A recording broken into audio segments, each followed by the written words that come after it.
গুরুত্বপূর্ণ জায়গায়, ইম্পর্টেন্ট জায়গায়। বাট হচ্ছে আপনার,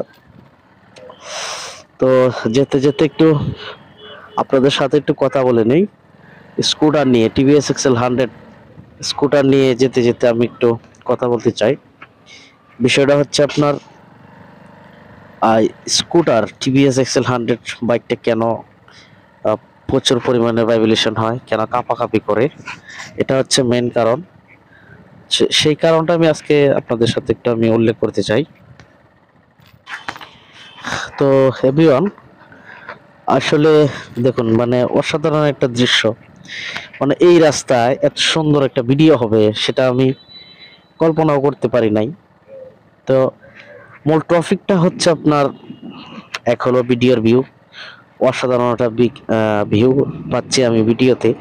কারণ হচ্ছে আপনার বিকাল বেলা, তো আমার মনে হয় ভিডিওটা খুব সুন্দর হবে, আপনারা ভিডিওটা দেখবেন। আমি পুরোপুরি এখন কাঁচা রাস্তায় আছি, তো এই প্রথম কাঁচা রাস্তায় একটা ব্লগ ভিডিও করা। তো টিভিএস এক্সেল 100 স্কুটার আপনার, তো এই গাড়িটার আপনার ওয়েট কম, ওজন কম,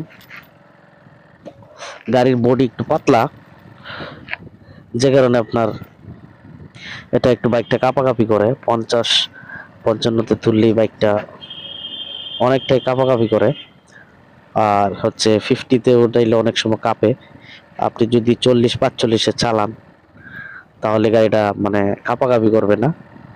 আর বিশেষ করে হচ্ছে আপনার, এটা টিভিএস এক্সেল 100 স্কুটারের জন্মগত অভ্যাস কাঁপাকাঁপি করে। এটা আমি অনেক চেষ্টা করে আজও মানে ভাইব্রেশনটা বন্ধ করতে পারি নাই। এভাবে চালাচ্ছি আমি গাড়িটা, তো গাড়িটার প্রতি একটা মায়া হয়ে যায়, যে কারণে গাড়িটা আমি চালাইতেছি। তো এমনি মাইলেজ বা গাড়িতে কাজও খুব কম করা লাগে, কিন্তু সমস্যা একটাই, সেটা হচ্ছে ভাইব্রেশন করে গাড়িটা। তো ভাইব্রেশন করার কারণে অনেকেই এটা বিক্রি করে দেয়। বা লং টাইম যখন আপনি গাড়ি চালাবেন, রানিং করবেন, 50 থেকে 60 কিলো 30 কিলোমিটার আসা যাওয়া করবেন, তখন আপনার একটু মানে ব্রেক পিন হবে বা গাড়িটা স্মুথ চলবে না, কাঁপাকাঁপি করবে।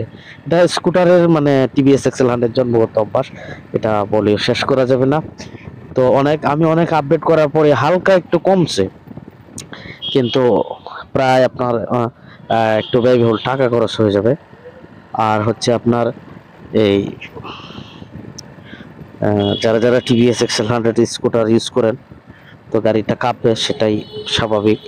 50 স্পিডে চালাইতে গাড়ি কাঁপবে। আর আপনি যদি 40-45-এ চালান তাহলে গাড়ি কাঁপাকাঁপি বন্ধ করবে। আর আপনারা, আমি বিশেষ করে বলবো একটু অকটেন ইউজ করবেন, তাহলে গাড়ি যে ফ্ল্যাগটা আছে এটা পরিষ্কার থাকবে।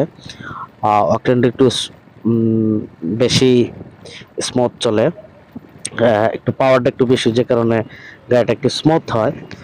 আর পেট্রোলটা একটু কার আছে, যে কারণে গাড়িটা ভাইব্রেশনটা একটু বেড়ে যায়। আপনারা যারা টিভিএস এক্সেল 100 ইউজার আছেন, আপনারা অবশ্যই অকটেন ইউজ করবেন। আর বিশেষ করে গাড়ির ফিল্টারটা একটু পরিষ্কার করবেন কিছুদিন, 2 মাস 3 মাস পর পর ফিল্টারটা পরিষ্কার করবেন। তো ভালো থাকবেন সবাই, আল্লাহ হাফেজ।